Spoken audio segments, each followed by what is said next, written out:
Why is it that exes that say they need to work on themselves can't work on themselves in the context of the relationship? Because I'm sure you were probably thinking that at the time of the breakup, right? Why do they need to work on themselves without me there? Hey, I'm Coach Benny, and I help people get their exes back.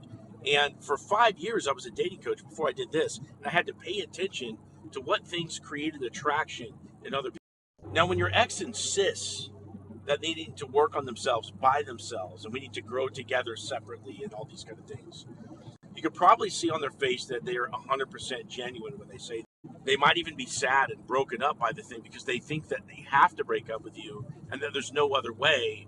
And of course, in the back of your mind, you're thinking, well, it makes sense. It makes more sense that we would double team this, instead of you just going off and working on yourself separately. It makes no sense. And one of the things that I've noticed since I've been working with people to get their exes back is that exes almost always tell the truth at the time of the breakup when they're giving you their reasons. And so that genuineness that you see on their face when they're saying this to you, they're absolutely convinced that the breakup is the solution.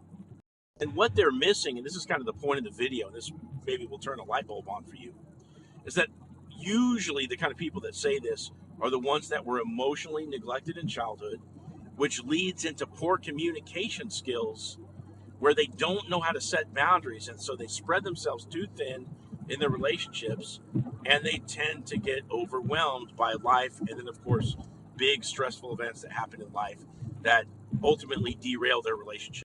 In your ex's family growing up, most likely they didn't talk to each other about their problems. They gave each other a dirty look and they kept to themselves, and you were just expected to just handle your own shit.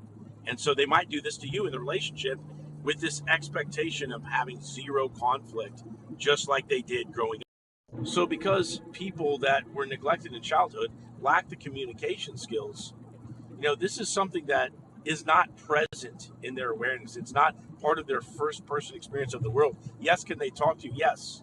But when they get triggered, they're not in a state where they're going to stay in the conflict and try to work through it. And if they avoid conflict because of the way they feel when they get triggered, they're not going to set boundaries with you because that has the potential for conflict. So in their mind, this breakup has to happen. They don't have a frame of reference for any other way. And it's really sad because it's coming from, this place of their inner child not getting the love that they deserved when they were a kid. And in order to get them back, you're going to need a little bit extra finesse than just the average letter that you would write or, asking them to reconsider.